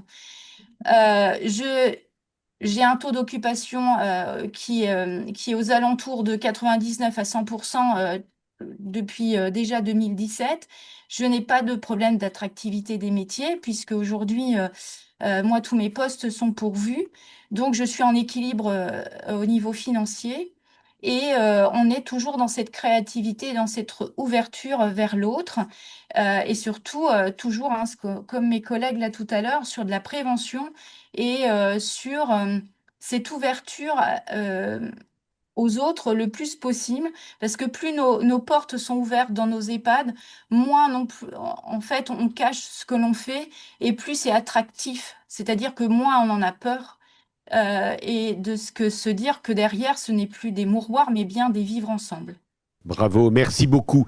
On vous a écouté avec beaucoup d'attention, c'est très intéressant. Et alors, pour celles et ceux qui veulent aller plus loin, le journal qui est repris par Courrier International, je crois que c'est le dernier, hein, c'est le dernier ou avant-dernier de Courrier International. Je vous ai découvert dans Courrier International, dont je suis un lecteur attentif. C'est un journal d'Amsterdam, en réalité, hein, c'est pas... C'est des Pays-Bas. Oui, tout à fait. Et puis, il y a également un article du Monde qui a été aussi... qui nous a mis en valeur. Et je crois que vous avez la télé en ce moment, non, chez vous? Vous avez un tournage, non? Nous avons France 5 dans les murs aujourd'hui sur le magazine de la santé, effectivement. J'ai bien aimé, je l'ai pris pour nous, hein, donc j'ai détourné votre commentaire sur le temps de se poser que vous aviez fait en début d'intervention. Je crois qu'il faut effectivement donner, c'est un peu ce que nous aussi nous voulons faire, c'est-à-dire de donner aux uns et aux autres le temps de réfléchir et d'analyser leur propre vie professionnelle, leur propre stratégie professionnelle. C'est un peu ce que l'on essaie de faire, c'est-à-dire avoir du recul et des capacités d'analyse. Bravo. Je sais qu'il y a quelques questions, mais on le fait à la fin. Ouais. Je voudrais juste compléter, c'est que derrière, moi, ce que je mettrais en dommage, je suis une ancienne directrice d'école d'aide-soignante, donc je peux m'exprimer aussi dans ce contexte, c'est que nos formations n'ont pas évolué et qu'on reste aujourd'hui avec une formation... que le contenu est certainement très intéressant, mais de façon assez obsolète dans la façon de partager, et qu'aujourd'hui c'est encore très descendant et on ne met pas suffisamment nos jeunes ou moins jeunes à la réflexion. C'est pourquoi tel geste est fait, quels sens sont faits, et de toute façon, lorsqu'on arrive dans le soin, c'est jamais par hasard. Donc derrière, c'est pourquoi on arrive là. Et quelque chose où je lutte, c'est pas parce qu'on a besoin de personnel aujourd'hui qu'on doit nous amener toutes les personnes aussi en grosse difficulté sociale, qui ont déjà beaucoup de choses à lutter pour elles-mêmes et prendre soin d'elles avant de prendre soin des autres. Ça, c'est aussi très important. Et alors, merci de la transition. Alors, le temps passe, c'est terrible, hein, mais on n'y arrivera encore pas. Donc, je vais laisser à un enseignant, un professeur, le soin de vous succéder. Merci de la transition. C'est Jean-Paul Bérégy, qui est prof de radiologie, qui a été, je crois, président du CNU, hein, ou de radiologie. Je crois que tu ne l'es plus. Mais voilà, et qui va nous présenter une expérience, là aussi il y a un petit conflit d'intérêts avec moi, je dois le reconnaître, c'est-à-dire qu'il est prof de radiologie au CHU de Nîmes, et un jour il m'a raconté qu'il travaillait pour le plus petit village qui soit, juste dans les Cévennes, juste à côté de mon propre village, et je me suis demandé qu'est-ce qu'un prof de radiologie distingué pouvait venir faire dans notre village. Et il m'a expliqué, et je trouve qu'il fait des choses intéressantes, il va nous parler de ça. Alors, merci pour l'introduction. Alors, je suis très impressionné par les orateurs précédents, surtout par madame et par votre expérience. Ça m'a beaucoup bouleversé et je tiens en tout cas à vous féliciter en premier lieu. Alors, moi, j'ai plusieurs expériences pour aller assez vite. J'ai passé 22 ans dans le Nord, à Lille, et puis je suis arrivé en 2010 dans le Sud. Et alors, les expériences que je veux vous raconter, c'est pas du tout sur la prévention. C'est à chaque fois, j'interviens dans la difficulté et finalement, le fil conducteur, c'est souvent la radiologie est vue par des machines et en fait c'est le projet médical et soignant qu'il faut mettre en avant. Ça rejoint un petit peu tout ce qui vient d'être dit, mais souvent c'est un petit peu oublié. Alors je commence par la première chose, c'est une catastrophe, c'est une femme de 25 ans qui se fait hystérectomiser suite à son premier accouchement, qui est dans le Nord, à distance de Lille, à plus de 100 km, et sauf qu'à Valenciennes c'était impossible de l'emboliser, il n'y avait pas la radiologie interventionnelle, elle arrive au CHU de de Lille. Et voilà, elle se fait hystérectomiser. Comme c'était quelqu'un d'une famille très connue, eh bien, on m'appelle au secours en disant il faut mettre la radiologie interventionnelle au CHU de Valenciennes. Valenciennes, c'était Philippe Domy, que plusieurs d'entre vous, je pense, ont bien connu. Et nous nous sommes retroussés les manches. Et voilà, nous avons démarré la radiologie interventionnelle au CHU de Valenciennes, 1 million d'habitants qui étaient drainés par cette région. Et voilà, j'y suis allé pendant 15 jours voilà, pour former les équipes, mettre en place la salle. Et maintenant, ça fonctionne bien. Donc, c'est une expérience positive. Mais si de cette première expérience, finalement, c'est une catastrophe qui est arrivée pour finalement que le besoin soit reconnu et développer, on va dire, une innovation qui aujourd'hui est bien connue sur la radio interventionnelle. C'était il y a quelques années. La deuxième expérience, c'est pareil. Quand j'étais président du collège ou du CNU, on m'appelle Martinique, Guyane, etc. Plus personne. Martinique, le PU avait démissionné, plus de PH, ni rien. Et donc, comment on met les internes, comment on fait la formation, plus de coordination, plus rien sur le territoire. Un échec, on va dire, complet. Bon, je vous passe rapidement. On a pu remettre une PU sur la Guyane, une PU sur la Martinique, et tout ça avec... bien sûr la doyenne de Guadeloupe, avec les directeurs des établissements, avec tout le monde. Et au-delà de ça, j'ai été frappé parce que là-bas, on m'a dit le problème de la Martinique, c'est le cancer de la prostate, c'est la chlordécone, etc. Et il n'y avait pas de coordination du tout là-bas des soins. Et l'IRM de la prostate n'était pas faite correctement. Et donc, voilà. Et donc, je tente de coordonner les bonnes pratiques sur l'IRM de la prostate, les biopsies, etc. Eh bien, c'est pas si facile que ça. Et donc, on va dire que c'est un demi-succès ou un demi-échec. Parce que, voilà, j'y suis resté chef de service pendant 2 ans. C'était pendant le Covid, 2020-2022. Mais, voilà, c'était pas simple. Et même s'il y avait une volonté politique d'harmoniser les pratiques sur un territoire de 380 000 habitants, moi, j'ai dit, on fait qu'une seule équipe territoriale.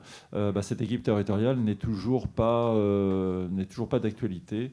Voilà, et même si j'accompagne l'ARS Martinique et que j'ai des bons rapports avec eux, voilà, c'est pas si évident pour eux parce qu'ils n'ont pas les moyens de contraindre public et privé, médecine nucléaire, etc. La coordination n'est pas si simple. Troisième exemple, c'est sur la Réunion. J'ai pris exprès l'exemple de la Réunion parce qu'il y avait des personnes, là, 800 000 habitants. Je suis appelé par l'ARS là-bas pour mettre la radiologie interventionnelle dans le nord. Il y a de la radiologie interventionnelle dans le sud. Et des fois, il y a 3 heures d'embouteillage pour aller du nord au sud. La Réunion couvre les îles Vanille, donc un gros territoire qui va bien sûr jusqu'aux Comores, Mayotte, etc. Et en fait, j'en ressors de là, et ça va faire plaisir à Pierre Marès, il n'y a absolument plus de mammographie, il n'y a plus de dépistage de la mammo. Alors pourquoi ? Parce que c'est l'évolution de notre spécialité, il n'y a plus de cabinets de radiologie en France, il n'y a plus que 4% de cabinets de radio en France, tout est racheté par des groupes, est-ce que vous avez entendu parler de la financiarisation ? Et donc il y a des regroupements autour des scanners, des IRM, parce que ça coûte relativement cher quand même de les faire fonctionner, et donc on travaille en groupe, et donc les petits cabinets tombent, et donc il n'y a plus de dépistage là-bas. Donc en tout cas, dans le rapport que j'ai rendu sur la Réunion, certes, il y avait des recommandations pour mettre la radiologie interventionnelle dans le Nord, mais finalement, voilà, il n'y a plus que 2 endroits où vous pouvez faire du dépistage du cancer du sein sur 800 000 habitants là-bas, donc c'est un souci. Et donc j'en viens au sujet sur le territoire. Donc j'arrive en 2010 à Nîmes, très content, toujours une histoire de femme, c'est ma femme qui est de la région, donc elle me dit tu viens à Nîmes, ça va être bien. Donc les fonctionnaires ont débuté au 1er septembre. Le 31 août, j'étais déjà à Arles, parce qu'à Arles, il n'y avait plus de radiologues. Donc depuis 15 ans, je suis chef de service également à Arles, ce qui est à 22 km de Nîmes. Mais vous avez bien sûr noté qu'il y a le Rhône entre les deux et que d'un côté, c'est l'ARS PACA et de l'autre côté, c'est l'ARS Languedoc-Roussillon, puis Occitanie. Donc j'ai bien travaillé avec Martine Aoustin. Et voilà, donc j'ai commencé déjà à m'occuper de Arles. Et puis maintenant, depuis 2 ans, de Alès. Et puis là, au 1er juillet, je m'occupais de Mende. Et entre les deux, il y a Ponteil. Voilà, dont c'est un petit village que vous ne connaissez pas, où va être implanté un scanner.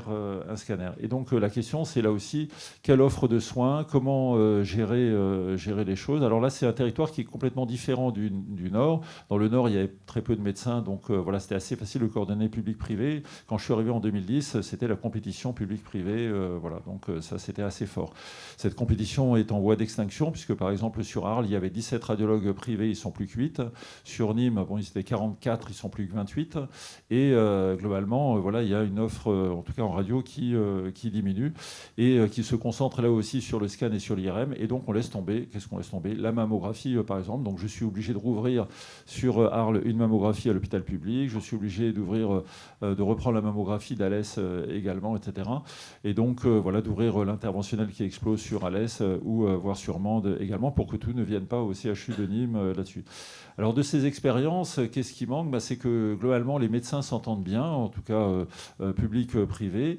Nous fonctionnons, on va dire, en équipe territoriale, mais j'ai affaire avec des établissements qui sont en silo. C'est-à-dire que moi, à un moment donné, je discute avec le DG de mon CHU, ou les DG antérieurs, parce que maintenant ça s'est un peu ouvert, mais en disant, moi, il me dit, moi je m'occupe du CHU, je ne m'occupe pas d'à côté, quoi. Pareil au CH, pareil, etc. Donc voilà, ça s'ouvre un petit peu, et notamment avec ce qui, dans la loi, nous permet de travailler ensemble en radiologie, c'est les PIM, les plateaux d'imagerie médicale et mutualisés, où on peut faire des GCS. Et voilà, mais on y va doucement, très très doucement. En tout cas, nous qui étions en avance avec Arles, avec des contrats d'intérêt général, eh bien, on n'est toujours pas organisé en PIM parce que il y a les avocats, il y a pas mal de choses, la comptabilité, tout le monde est un peu frileux sur ces organisations-là. Et c'est une difficulté. La deuxième difficulté, j'en parlais avec certains, c'est l'informatique. Alors on dit, oui, c'est super, l'informatique, on peut s'échanger les images.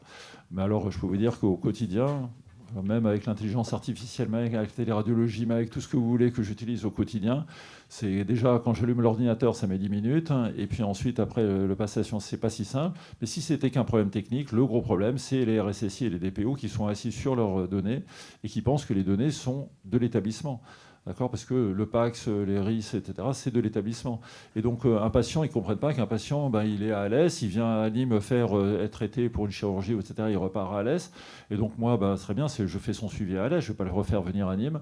Et donc, je dois avoir un PAX commun, ou en tout cas avoir les images, comparer l'évolutivité, etc. Eh bien, c'est aujourd'hui, en France, ce n'est pas possible. D'accord, ce n'est pas possible. D'accord, c'est un souci. Voilà.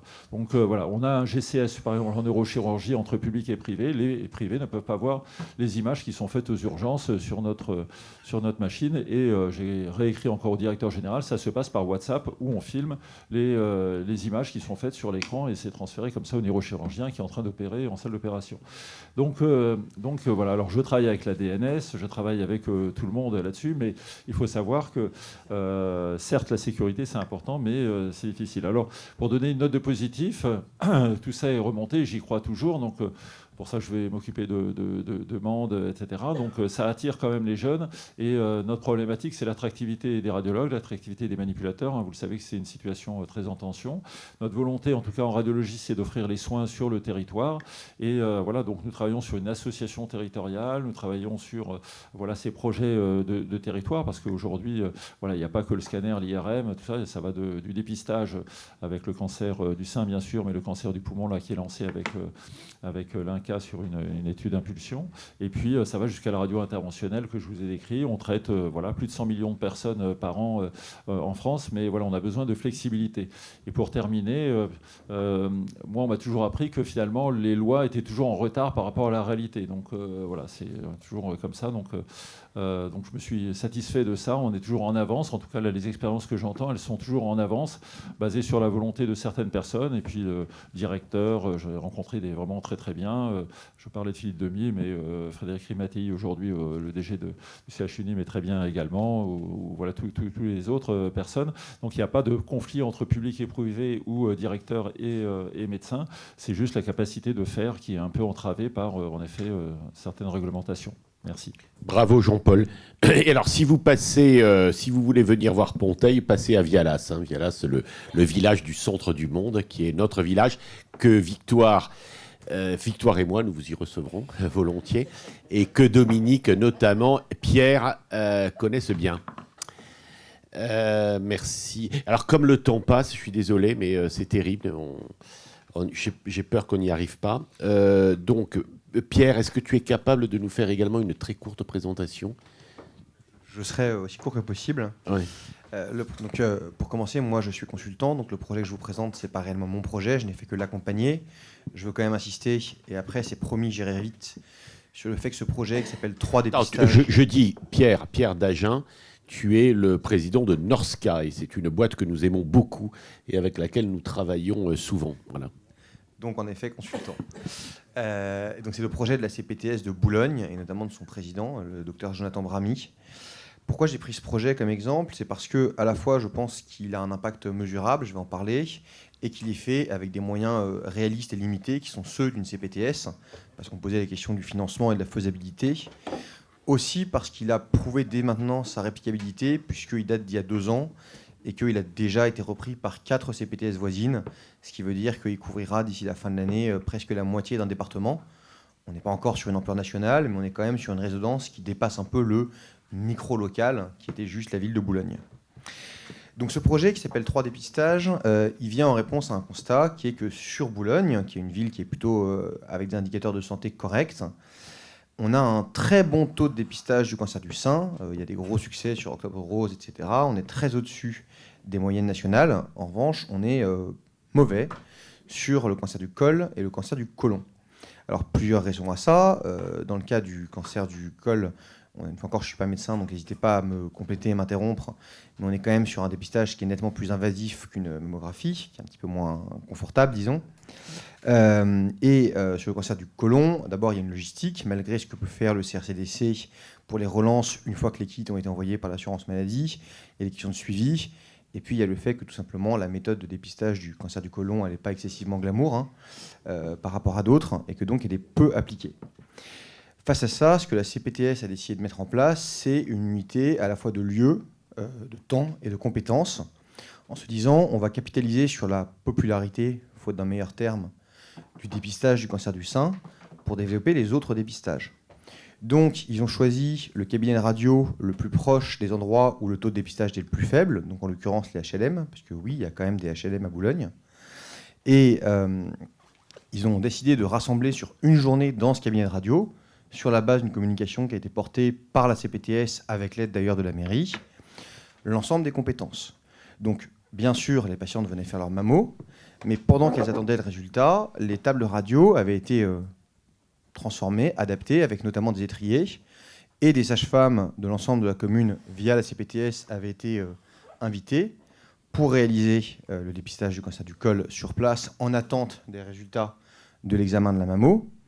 Et le CRCDC était venu pour distribuer des kits, expliquer l'importance et s'assurer qu'ensuite, quand les patientes reviennent, le secrétariat du cabinet de radiologie vérifie que si le premier examen a montré qu'il fallait suivre, les actions suivies étaient mises en œuvre, donc pour renforcer en fait ce que fait au quotidien le CRCDC. Et en plus de tout ça, comme de par les contraintes de temps, de charge de travail et aussi de finances, expliquer par exemple l'autopalpation pendant une consultation, c'est quand même très compliqué, on a très rarement le temps de le faire. Dans la salle d'attente, on a aussi fait venir la Ligue contre le cancer pour expliquer les bases, les méthodes de l'autopalpation aux patientes qui attendaient les examens. Et tout ça, c'est finalement assez peu de moyens, c'est plutôt de la coordination. Il y a quand même un manque à gagner, notamment pour le cabinet de radio qui ce jour-là va faire forcément moins d'examens puisqu'il a mis entre guillemets ses locaux à disposition. Ça, c'est financé par le budget de la CPTS, donc qui est rémunéré via les ACI sur le dépistage. Donc on parle quand même de quelque chose où là, pour le coup, le modèle de financement, il existe, il est dans la loi et il n'est pas excessivement compliqué à solliciter. Et ça a permis, dès la première année, alors on n'est pas encore les champions du monde du dépistage, mais de repasser légèrement au-dessus des moyennes nationales sur le dépistage, et pour cancer du col, et pour cancer du côlon. D'où le fait qu'aujourd'hui, c'est repris par d'autres CPTS du 92, et peut-être au-delà par la suite. En tout cas, on a été pas mal contactés sur ce sujet. Merci. Bravo. Un commentaire de Jean-Paul Bérégy.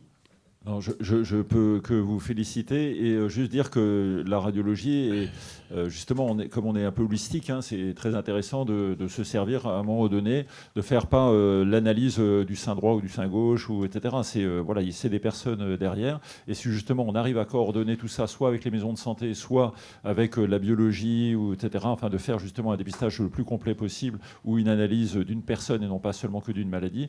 Nous, en tout cas, on vous accompagne et on accompagnera tous les professionnels de santé dans ce sens. Alors, dis-moi simplement quand même, je t'ai, en plaisantant à la fin de ton intervention, je t'ai dit, je pensais que tu parlerais un peu de Ponteil. Mais non, mais c'est parce que Ponteil, c'est quoi? C'est 500 habitants. Et quand tu m'as dit, il y avait un établissement qui devait d'ailleurs appartenir aux mines, à mon avis, enfin je ne sais pas à qui.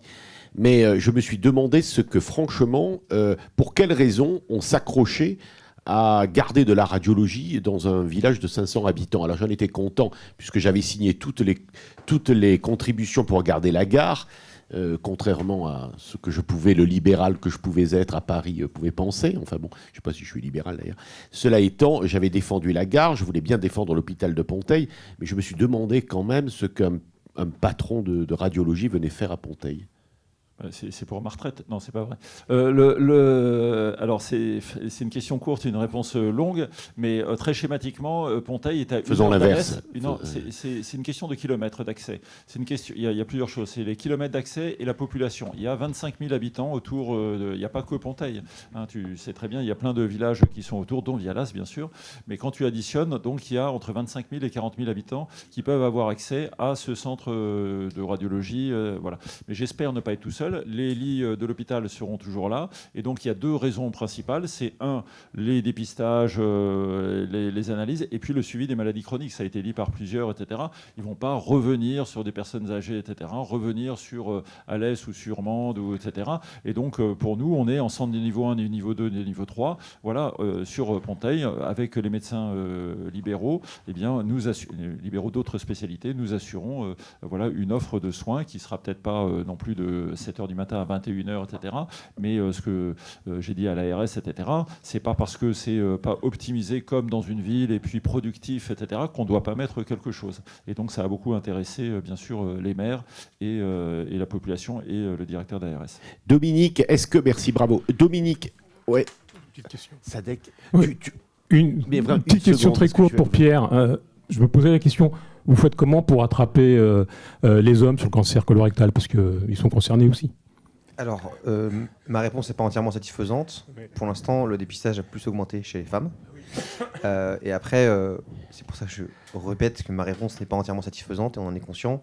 C'est principalement en disant aux dames qui reviennent chercher leurs résultats, est-ce que votre mari, pour le cancer du côlon, il est également à l'assaut? Et oui, on peut améliorer ça, j'en suis entièrement d'accord. On a déjà vu une vraie amélioration, et en un an, c'est pas mal.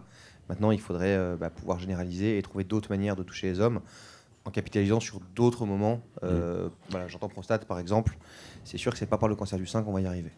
Dominique Jacovenco, tu es là. Est-ce qu'en 1 minute, tu peux nous donner une bonne nouvelle? Ne nous représente pas Équilibre, que nous connaissons assez bien ici et que nous soutenons depuis le début.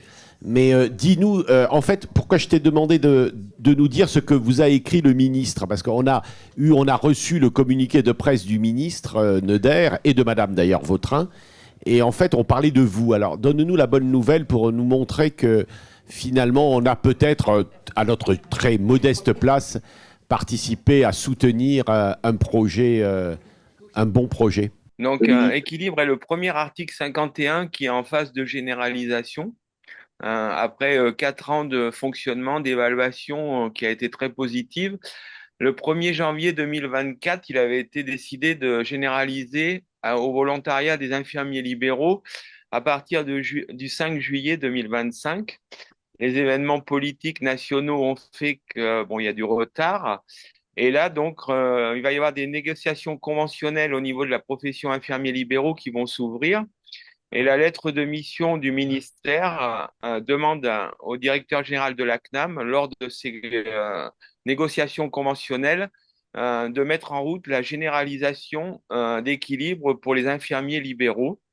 Voilà, donc on a bien travaillé, on a prouvé que ce fonctionnement qui cassait les habitudes, c'est-à-dire qu'on n'est plus payé à l'acte, mais au temps passé avec les patients, pour les patients et les dents devient un patient si l'infirmier le décide. Ce qui est hyper important, c'est qu'on parle de créer l'infirmier référent. Et dans Équilibre, depuis 4 ans et demi, 5 ans, nous sommes des infirmiers référents en test grandeur nature dans la population française, avec une satisfaction des patients, des aidants, des professionnels de santé, avec 500 cabinets qui ont signé des lettres d'intention pour rejoindre le fonctionnement à Équilibre. Donc ça, on saura après les négociations conventionnelles combien seront autorisés dans un premier temps à nous rejoindre. Nous, on est sûr de continuer notre carrière dans ce fonctionnement-là. Donc, voilà, on n'a que du positif pour le bien des patients, le bien des aidants et le bien des infirmiers qui remontent tous qu'ils ont retrouvé du sens à leur pratique, qu'ils ont une qualité de vie et de soins améliorée, et les patients comprennent beaucoup mieux ce qui les concerne, puisqu'on est notamment reconnu pour la coordination des soins du moment qu'elle se passe chez le patient. Donc, quand on est avec le patient, qu'on contacte des médecins spécialistes, des médecins généralistes, et qu'on explique qu'est-ce qui va pas, ce qu'on a besoin, les patients nous disent, on nous a jamais expliqué ce qui nous concernait, ce qu'on allait faire de nous.